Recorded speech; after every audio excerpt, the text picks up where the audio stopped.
ప్రభువైన యేసుక్రీస్తు వారి శ్రేష్టమైన నామములో ఈ సాయంకాలం దేవుని మాటలు వినడానికి యూట్యూబ్ దగ్గర కూర్చున్న మీ అందరికీ మానియల్ తెలుగు బ్యాప్టిస్టు సంఘపక్షంగా హృదయపూర్వక వందనాలు చెల్లిస్తున్నాం. దేవుడు మీ అందరినీ దీవించుగాక. ఆమె ప్రార్థన చేసుకొని కార్యక్రమంలోకి వెళ్దామండి. దయచేసి కూర్చున్న వారందరూ చక్కగా కూర్చొని శ్రద్ధగా దేవుని మాటలు వినాల్సిందిగా మనం చేస్తున్నాం. నిర్లక్ష్యం కూర్చున్నవారు దేవుడిచ్చిన సమయాన్ని సద్వినియోగం చేసుకొని చక్కగా కూర్చోండి. దేవుని మాటలు వినాల్సిందిగా మనం చేస్తున్నాం. ప్రార్థన చేసుకుందాం. పరిశుద్ధుడు అయిన మా తండ్రి, దయగల దేవా, ప్రేమ స్వరూపి, మీకు స్తోత్రాలయ్యా. ఈ సాయంకాలమున మీ మాటలు వినడానికి మీరు మాకు ఇచ్చిన శ్రేష్టమైన సమయాన్ని బట్టి మీకు స్తోత్రాలు. ఆసక్తితో టీవీ కార్యక్రమం దగ్గర కూర్చొని ఈ మాటలు వింటున్నాం. బిడ్డలందరినీ కూడా మీరు దర్శించి దీవించండి. అనుదినము నా గడప యొద్ద కనిపెట్టుకొని, నా ద్వారబంధముల యొద్ద కాల్చుకొని, నా ఉపదేశం వినువారు ధన్యులని మీరు సెలవించండి. మీ మాటలు వింటాం మాకెంతో ఆశీర్వాదకరమయ్యా. ఈ సన్నిధిలో ఈ మాటలు వింటున్న బిడ్డలందరినీ కూడా మీరు నిండాలుగా దర్శించి దీవించి వర్ధిల్ల చేయమని, మీ స్వరాన్ని మాకు వినిపించమని యేసు నామమున ప్రార్థిస్తున్నాము తండ్రి, ఆమేన్. పాట పాడుకుందాం. దైవస్తుతి కీర్తన నుంచి 17వ పాట. నా జీవిత సాగరమున నన్ను నడిపించుము ప్రభా. అందరం కలిసి పాడుకుందామండి. దయతో అందరూ ఏకీభవించి పాడవలసిందిగా మనం చేస్తాం. నా జీవిత సాగరమున నన్ను నడిపించు ప్రభువా. కుడి ఎడమకు తొలగకుండా నన్ను చక్కగా నడిపించు. కుడి ఎడమకు తొలగకుండా నన్ను చక్కగా నడిపించు.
కుడికెడమకు కొలగాకుండా నన్ను చక్కగా నడిపించు.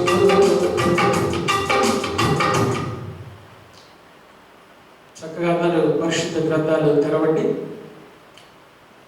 బైబిల్ తెరిచి దినవృత్తాంతముల 2వ గ్రంథం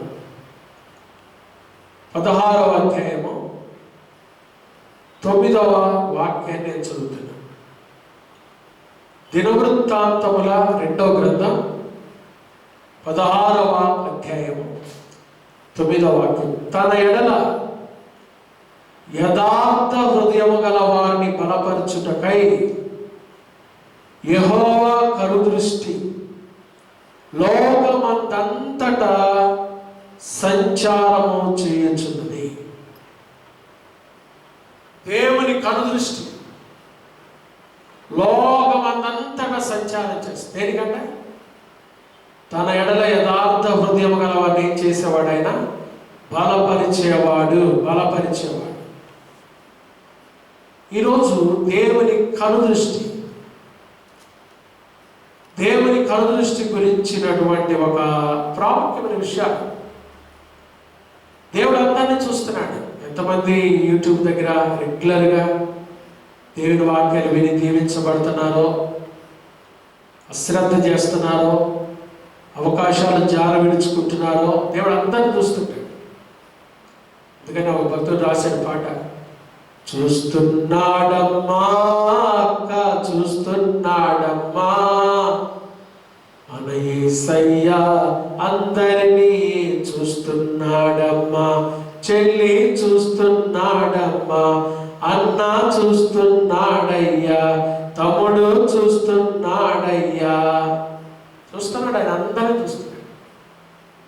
ఆయన చూచే దేవుడు, ఆయన చూస్తున్నాడు. మంచిదే. బైబిల్ గ్రంథంలో ఈ మాట మనం పర్టికులర్గా చూస్తాం. హాగరు అంటది ఒక మాట, ఆదికాండం 16వ అధ్యాయంలో, చూచుచున్న దేవుడవు నీవే. హాగరు యొక్క దురవస్థ, హాగరు యొక్క కన్నీరు, హాగరు యొక్క కష్టము చూచిన దేవుడు ఆయన. ఈ సాయంకాలం నువ్వు ఏ పరిస్థితిలో ఉన్నావో, ఏ పరిస్థితుల్లో ఈ మాటలు వింటున్నావు చూస్తున్నాడు ఆయన. చూస్తున్నాడు, అందరూ చూస్తున్నాడు ఆయన. అయితే ఈరోజు నా సందేశం ఏంటంటే, మత్తయి సువార్త 9వ అధ్యాయంలో, మత్తయి సువార్త కొత్త నిబంధన గ్రంథము మత్తయి సువార్త 9వ అధ్యాయంలో చూచి అనే మాట 5 సార్లు ఉందండి. చూచి, ఆయన చూచి, ఆయన చూచి. ఎవరెవరిని చూచాడు? ఏ పరిస్థితిలో చూచాడు? ఆయన చూస్తే ఏం జరిగింది? ఒక 5 విషయాలు క్లుప్తంగా మనం ధ్యానం చేద్దాం. చెప్తే పెద్ద ప్రసంగమే కానీ ఇది షార్ట్ మెసేజ్ కాబట్టి నేను క్లుప్తంగానే మీకు వివరిస్తాను. ఒక 5 సందర్భాలు. మత్తయి సువార్త, the gospel according to Saint Matthews chapter 9 verse 2. ఇదిగో జనులు పక్షవాయువుతో మంచము పట్టి ఉన్న ఒకరిని ఆ యొద్దకు తీసుకుని వచ్చిరి. యేసు వారి విశ్వాసము చూచి, యేసు ప్రభువు పరిచయం చేస్తూ ఆయన తిరుగుతూ సంచారం ప్రసంగికుడు యేసు ప్రభువు ప్రాంతానికి వచ్చాడు. యేసు ప్రభువు ప్రాంతంలో ఉండగా జనులు పక్షవాయువుతో మంచం పట్టిన ఒకరిని తీసుకొచ్చారు. వారు వచ్చేలోపు ఒకవేళ నేను అనుకుంటున్న డ్రామాటిక్గా దీన్ని ఆలోచన చేస్తే లోపల ఇల్లంతా నిండిపోయింది. యేసు ప్రభువు మార్కు సువార్త 2వ అధ్యాయం మనం ఆ మాట చూస్తాం. ఇల్లంతా నిండిపోయింది. కాబట్టి యేసు ప్రభువు దగ్గరికి ఆ పక్షవాయువు గల రోగిని తీసుకెళ్ళాలి. వాడిని బాగుపరచడం వాళ్ళ ఇష్టమైంది.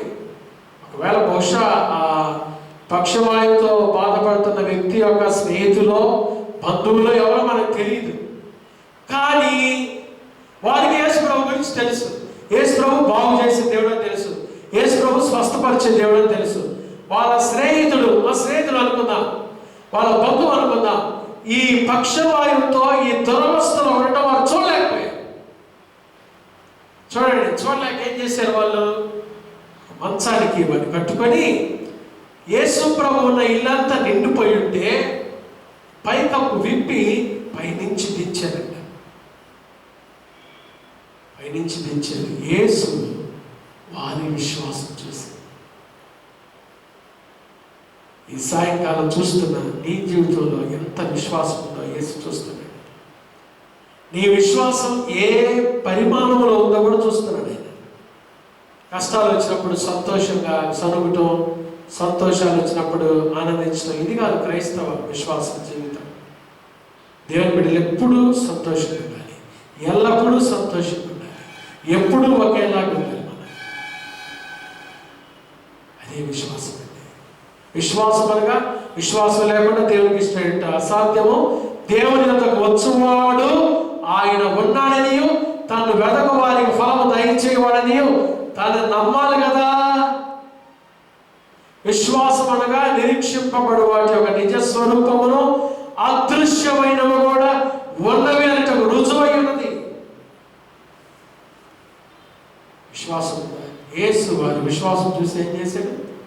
కుమారుడా, ఈ పక్షవాయువు గల రోగితో అన్నాడు, ధైర్యంగా ఉండు, నీ పాపాలు క్షమించబడినవని పక్షవాయువు గల వానితో చెప్పాడు.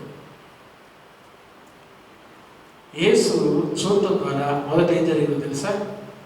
పక్షవాయువు అనే రోగంతో, పక్షవాతపు రోగంతో బాధపడుతున్న వ్యక్తికి రక్షణ వచ్చింది. వాడి పాపాలు క్షమించబడ్డాయి. వాడి రక్షణలో నడిచాడు. ఆ రోజు ఎంతో కాలం పాపపు జీవితంతో కొట్టుమిట్టాడుతున్న వ్యక్తి యేసు వారి విశ్వాసాన్ని చూచి ఈ వ్యక్తికి రక్షణ ఇచ్చాడు. ఈ మాటలు వింటున్న మీరు, పరిశుద్ధాత్మ దేవుడు నాతో ఈ మాటలు చెప్పిస్తున్నాడు. మీ ఇంట్లో ఎవరికైతే రక్షణ లేదో, ఇదిగో మీరు ప్రార్థన చేయండి. మీరు ప్రార్థన చేయగానే యేసు మీ విశ్వాసాన్ని చూచి మీ విశ్వాసమును బట్టి ఆ ఇంట్లో రక్షణ లేని వారికి రక్షణ దయచేయుగాక, బాగుపరచునుగాక, పాప క్షమాపణ దయచేయుగాక. యేసు వారి విశ్వాసాన్ని చూచి ఈ రోగితో అన్నాడు, కుమారుడా ధైర్యంగా ఉన్నాడు. మనిషి ఎప్పుడు ధైర్యంగా ఉంటాడంటే పాప క్షమాపణ పొందుకున్న రోజు, పాపాలు క్షమించబడ్డ రోజు, అప్పుడు ధైర్యంగా ఉంటాడు మనిషి. కుమారుడా ధైర్యంగా ఉండు, నీ పాపాలు క్షమించబడ్డాయి అని పక్షవాయువు గల రోగితో చెప్పగా వాడికి స్వస్థత వచ్చేసింది. మొదటి మాట, యేసు చూస్తే రక్షణ, సాల్వేషన్. యేసు వారి విశ్వాసాన్ని చూచి ఈ వ్యక్తిని రక్షణలోకి నడిపించాడు. యేసు నీ విశ్వాసాన్ని చూచి నీ భర్తను రక్షణలోకి నడిపించబోతున్నాడు. యేసు నీ విశ్వాసాన్ని చూచి నీ పిల్లల్ని రక్షణలోకి నడిపించబోతున్నాడు. యేసు నీ విశ్వాసాన్ని చూచి నీ బంధువులను రక్షణలోకి నడిపించబోతున్నాడు. యేసు నీ విశ్వాసాన్ని చూచి నీ ఇంటి పక్కన ఉన్న వారందరినీ, నువ్వు ప్రార్థన చేస్తున్న వారందరినీ రక్షణలోకి నడిపించుగాక. చూస్తున్నాడు ఆయన చూస్తే రక్షణ. రెండో మాట మత్తయి సువార్త 9వ అధ్యాయం 9వ వచనం. యేసు అక్కడ నుండి వెళ్ళుచు సుంకపు మెట్టునొద్ద కూర్చుండి ఉన్న మత్తయి అను ఒక మనుష్యుని చూచి, ఎవరు చూశారంటే యేసు ప్రభు ఇక్కడ? సుంకపు మెట్టునొద్ద కూర్చున్న మనుషుడు. ఎవరైనా? మత్తయి అంటే ద గిఫ్ట్ ఆఫ్ గాడ్, దేవుని దానము, దేవుని వరము అని అర్థం. యేసు మత్తయిని చూస్తున్నాడు. మత్తయిని ఎక్కడున్నప్పుడు చూశాడు?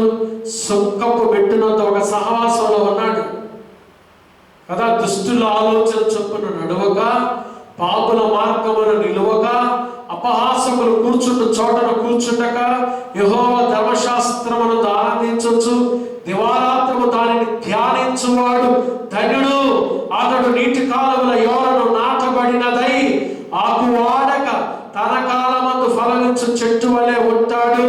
అతడు చేయునదంతయు సఫలమగును. యేసు చూస్తున్నాడు. నువ్వు ఏ సహవాసం దగ్గర, ఏ సుంకపు మెట్టు దగ్గర కూర్చున్నావు? సుంకపు మెట్టు దగ్గర అంటే అక్కడ అందరు పాపులు, సుంకరులు, లోకస్తులు అందరూ కూర్చున్న దగ్గర యేసు చూపు మత్తయి మీద పడింది. ఈ సాయంకాలం లోక సంబంధంగా జీవిస్తున్న నీ మీద యేసు చూపు పడుతుంది. యేసు నిన్నే చూస్తున్నాడు. యేసు నిన్నే చూస్తున్నాడు. ఇదిగో నువ్వు ఏ పరిస్థితుల్లో కూర్చున్నావో, ఏ పరిస్థితుల్లో ఈ మాటలు వింటున్నావో, యేసు నిన్నే నిన్నే నిన్నే చూస్తున్నాడు. ఆయన సుంకపు మెట్టునందు కూర్చున్న మత్తయిని చూచిన దేవుడు నిన్ను కూడా చూస్తున్నాడు. నువ్వు ఏ పరిస్థితుల్లో కూర్చున్నావు? ఆయన చూడటం ద్వారా ఏమొచ్చింది? మత్తయిని పిలిచాడు. మత్తయి నన్ను వెంబడించు. వెంటనే మత్తయి యేసుని వెంబడించాడు. ఏమొచ్చింది మత్తయికి? అసోసియేషన్, గొప్ప సహవాసం. ఒకప్పుడు మత్తయి సహవాసం వేరు, ఒకప్పుడు మత్తయి సంగత్యం వేరు. ఈయనకి ఇంకో పేరు లేవి. లేవి లోకా రాస్తాడు లేవి. ఒకప్పుడు ఈయన సహవాసం వేరు, ఒకప్పుడు ఈయన వేరే వారితో కూర్చునేవాడు. కానీ ఎప్పుడైతే యేసు చూపు ఈయన మీద పడిందో ఈయన సహవాసం మారిపోయింది. యేసు చూస్తే నీ సహవాసం కూడా మారిపోవాలి. యేసు చూపు నీ మీద పడితే నీ సహవాసం మారిపోవాలి, నీ సాంగత్యం మారిపోవాలి కదా. 26వ కీర్తనలో దావీదు ఒక మాట అంటాడు చూడండి. 26వ కీర్తన చాలా శ్రేష్టమైన మాట. ఇది చాలా చాలా శ్రేష్టమైన మాట. ఏమంటాడు? 26వ కీర్తన 4వ వాక్యం, పనికి మాలిన వారితో నేను సాంగత్యం చేయను, వేషధారులతో పొందు చేయను, దుష్టుల సంఘము నాకు అసహ్యం. ఏ సంఘం అంటది? ఏ సంఘం అంటే దాని పేరేం పేరు? మన సంఘం పేరేం పేరు? హిమాలయన్ తెలుగు బ్యాప్టిస్ట్ సంఘం. కానీ ఇక్కడ ఏది సంఘం ఉంది? దుష్టుల సంఘం. దుష్టుల సంఘము నాకు అసహ్యం, భక్తిహీనులతో సాంగత్యం చేయను. ఎవరితో కూర్చున్నావు? నీ సహవాసం ఎవరితో ఉంది? అవిశ్వాసంతో జోడుగా ఉన్నది. క్రీస్తుకు బెలియాలతో ఏమి సంబంధం? దేవుని బిడ్డలారా, మత్తయి చూసాడు, పిలిచాడు. యేసయ్య చూపు మత్తయి మీద పడింది. నన్ను వెంబడించాడు. ఆ రోజు నుంచి మత్తయి సహవాసం మారిపోయింది. కాబట్టి యేసు చూస్తే, ఆయన చూపు నీ మీద పడితే, ఒకటి సాల్వేషన్, రక్షణ. రెండవది అసోసియేషన్, సహవాసం. మూడవ మాట మత్తయి సువార్త 9వ అధ్యాయం 22వ వచనం. యేసు వెనుకకు తిరిగి ఆమెను చూచి కుమారి ధైర్యముగా ఉండము, నీ విశ్వాసము నిన్ను బాగుపరచనని చెప్పగా ఆ గడియ నుండి ఆ స్త్రీ బాగుపడెను. యేసు చూచి ఇప్పుడు ఈమెను ఏం చేస్తున్నాడు? మెచ్చుకుంటున్నాడు. కుమారి ధైర్యంగా ఉండు, నీ విశ్వాసము నిన్ను బాగుపరిచెను. కమెండేషన్. యేసు ఆమెను చూచి మెచ్చుకున్నాడు. ఆ రోజు ఎవరామె? 12 సంవత్సరాల నుంచి రక్తస్రావం అనే రోగంతో బాధపడుతున్న స్త్రీ. యేసు వస్త్రపు చెంగును పట్టుకున్నా బాగుపడతానని తనలో తాను విశ్వసించి యేసయ్య దగ్గరికి వచ్చి వెనకాల నుంచి ఆయన వస్త్రపు చెంగు ముట్టుకుందంటే ప్రభావం యేసయ్యలో నుంచి ఆమెలోకి వెళ్ళింది.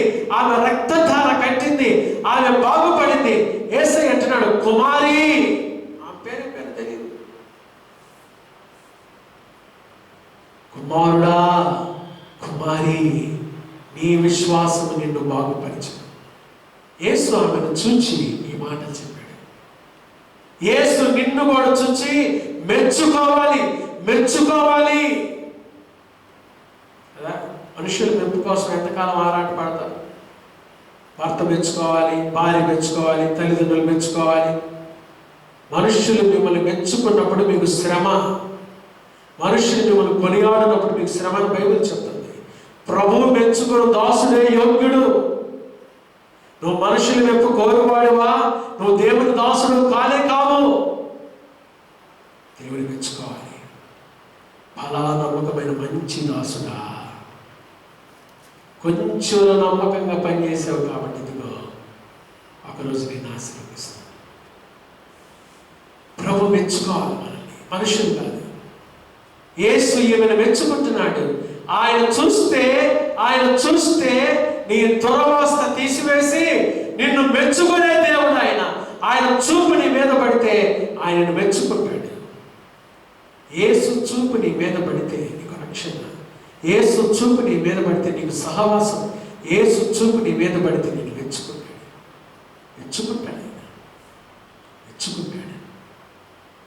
పిల్లల్ని తల్లిదండ్రులు మెచ్చుకోకపోతే ఎంత బాధపడతారో కదా. మా నాన్న ఎప్పుడు మమ్మల్ని మెచ్చుకోడండి, మా అమ్మ ఎప్పుడు మమ్మల్ని మెచ్చుకోదండి. మంచి తల్లిదండ్రులు ఖచ్చితంగా మెచ్చుకుంటారు, అలాగే గద్దిస్తారు కూడా, శిక్షిస్తారు కూడా, బుద్ధి చెప్తారు కూడా. ఎప్పుడు మెచ్చుకుంటూ పోతే నువ్వు మనకు చెప్పుతావు, పడిపోతావు. అది వాళ్ళకి తెలుసు. అందుకని మంచి తల్లిదండ్రులు గద్దిస్తారు, బాధపడతారు. ప్రభు మెచ్చుకోవాలి. ఈమెను మెచ్చుకున్నాడు. యేసు ఆమెను చూచి, కుమారి నీ విశ్వాసము నిన్ను బాగుపరిచాను. మనం బాగుపడాలంటే మనలో విశ్వాసం ఉండాలి. ఈ సాయంకాలం ఎందరైతే ఈ టీవీ కార్యక్రమాలు చూస్తున్న వారు అనారోగ్యంతో, వ్యాధి, బాధ, బలహీనతతో బాధపడుతున్నారో, యేసు నామములో ఆయన విశ్వసించండి. ఇప్పుడే ఆయన నిన్ను బాగుపరచునుగాక, బాగు చేయునుగాక. ఆయన తన వాక్కును బట్టి వారిని బాగు చేసెను. యేసు మెచ్చుకున్నాడు.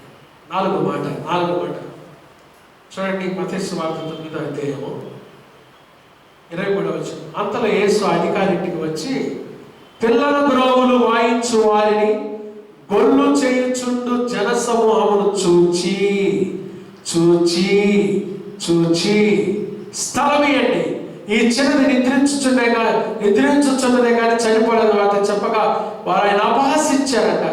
జన సమూహాన్ని పంపివేసి ఆయన లోపలికి వెళ్ళి ఆమె చెయ్యి పట్టుకొనగానే ఆ చిన్నది లేచెను.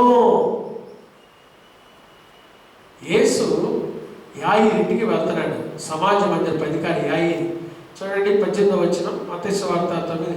ఆయన ఈ మాటలు వారితో చెప్పుచుండగా ఇదిగో ఒక అధికారి వచ్చి ఆయనకు మొక్కి, నా కుమార్తె ఇప్పుడే చనిపోయినదయ్యా, అయినను నీవు వచ్చి నీ చెయ్యి ఆ మీద ఉంచుము, ఆమె బ్రతికిద్దయ్యా. వేడుకున్నాడు.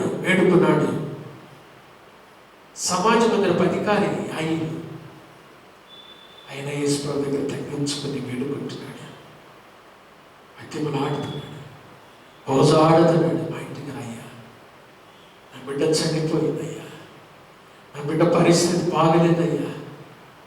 ఎంతమంది ఈ మాటలు వింటున్న వారిలో మీ పిల్లల కుటుంబాలు, మీ పిల్లల ఆరోగ్యాలు, మా బిడ్డల ఆరోగ్యాలు బాగులేవండి. అయ్యా నా బిడ్డ ఆరోగ్యం బాగలేదయ్యా, నా బిడ్డ ఆరోగ్యం బాగలేదయ్యా, యేసయ్యా నా బిడ్డ ఆరోగ్యం బాగలేదయ్యా. ఈరోజైనా గోజాడావా? యేసు ప్రభు దగ్గరికి వచ్చి బతిమలాడుతున్నాడు, గోజాడుతున్నాడు. నా బిడ్డ చచ్చిపోయిందయ్యా. యేసు ఆ ఇంటికాడికి వెళ్ళాడు. అయితే ఎవరున్నారు ఆ ఇంటికాడ? గొళ్ళు చేయవారంట. ఆ రోజుల్లో డబ్బులు ఇచ్చి ఆడటానికి పిలిపించుకునేవాళ్ళు. ఇంటికాడ ఎవరైనా చనిపోయారనుకో, ఇంటోళ్ళు కాదు ఏడ్చేది, కొంతమంది వస్తారు గొళ్ళు చేసేవాళ్ళు. వీళ్ళు ఒక ప్రత్యేకమైన బ్యాచ్. కేకలు పెట్టి ఏడుస్తుంటారు. వాళ్ళు ఏడ్చి అందరికి డబ్బులు ఇస్తారు. తర్వాత యేసు గొళ్ళు చేసేవాళ్ళు చూసి స్థలం ఏంటని అడిగాడు. వాళ్ళు అపహసించారండి యేసును అపహసించాడు. గుండెల్లో గొడవల గుచ్చుకుంది మాట. యేసును అపహసించిన వారు సేవకులు అపహసించడం ఏమాత్రం అండి, ఏమాత్రం. వారు యేసును అపహసించిన ఎలా అపహసించారో, ఎలా తీసేసి మాట్లాడారో మనకు తెలియదు. కానీ ముగ్గురు స్వార్థకు రాసిన మాట, యేసును అపహసించిరి. అయినా యేసయ్య లోపలికి వెళ్ళాడు. స్థలం ఏంటని అడిగాడు. యేసుకు స్థలం వచ్చింది.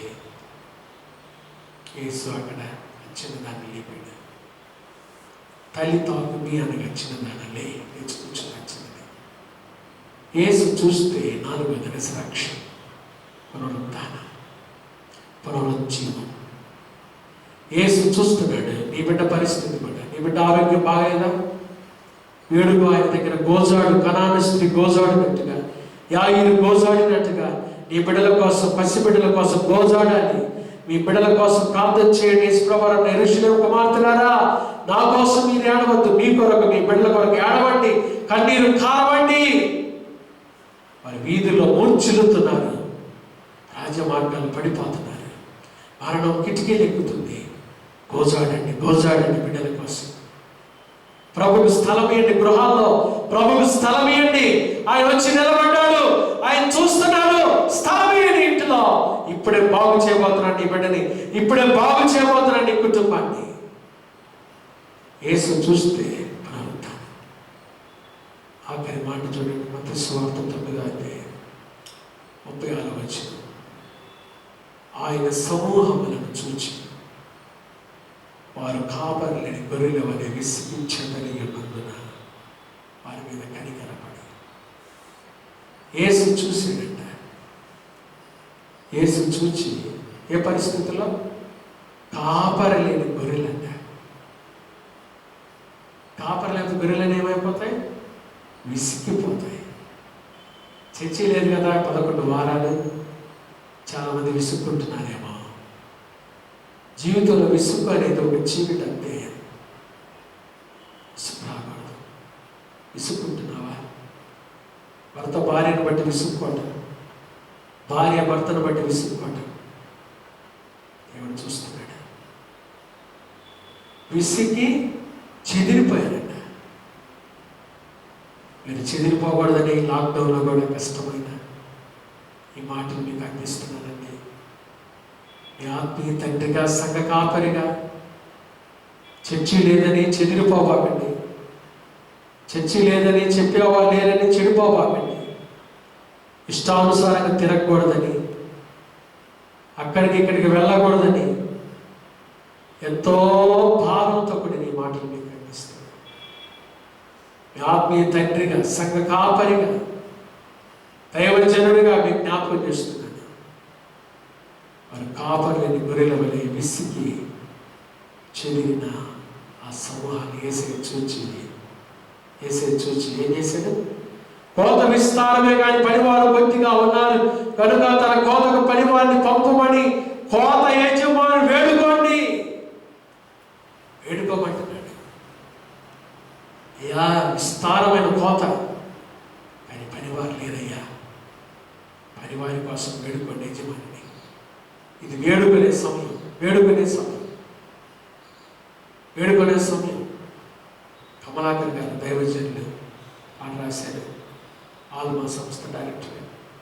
ఇది కోతకు సమయం, పనివారి తరుణం, ప్రార్థన చేయుదమా, పైరును చూచెదమా, పంటను కోయుదమా, పైరును చూచెదమా, పంటను కోయుదమా.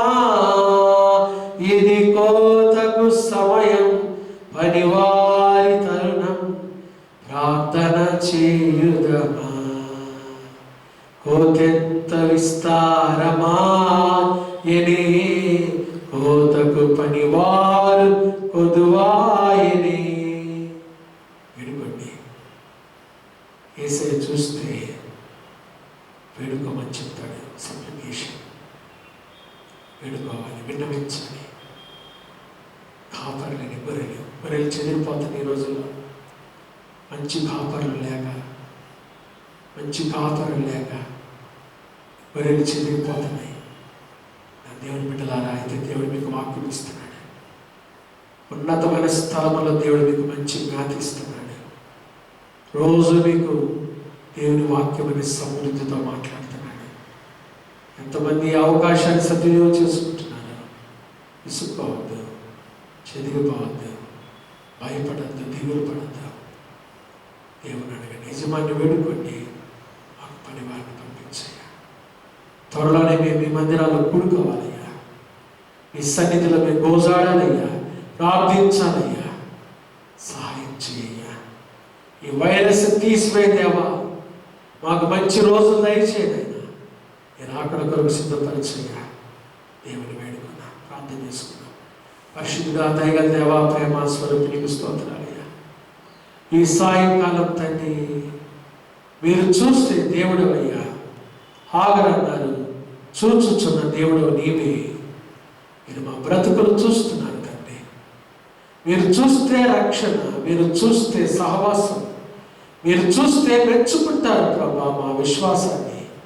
మీరు చూస్తే పునరుజ్జీవం, మీరు చూస్తే వేడుకుంటారయ్యా. ఆ పరిస్థితులు చూచి యజమానుని వేడుకున్నారు. మీరు కోతకు పనివాడిని పంపించడం వేడుకున్నారు. ఆ జీవితాలతో మీరు చూస్తున్నారు. ఈ సాయంకాలం ప్రతి ఒక్కరిని మీరు చూస్తున్నారు. సంఘములు ఎవరైతే ఈ మాటలు వింటున్నారు, బిడ్డలు దీవించయ్యా. ప్రతి ఒక్కరు ఆయన ఈ లాక్డౌన్ సమయంలో ఈ మాటల ద్వారా ఆదరించమని, ధైర్యం తెచ్చుకొని నీకు దగ్గరగా జీవించే కృప దయచేయమని, ఎవరైతే అనారోగ్యంతో ఉన్నారో యేసు నామములో వారికి స్వస్థత కలుగునుగాక దేవా.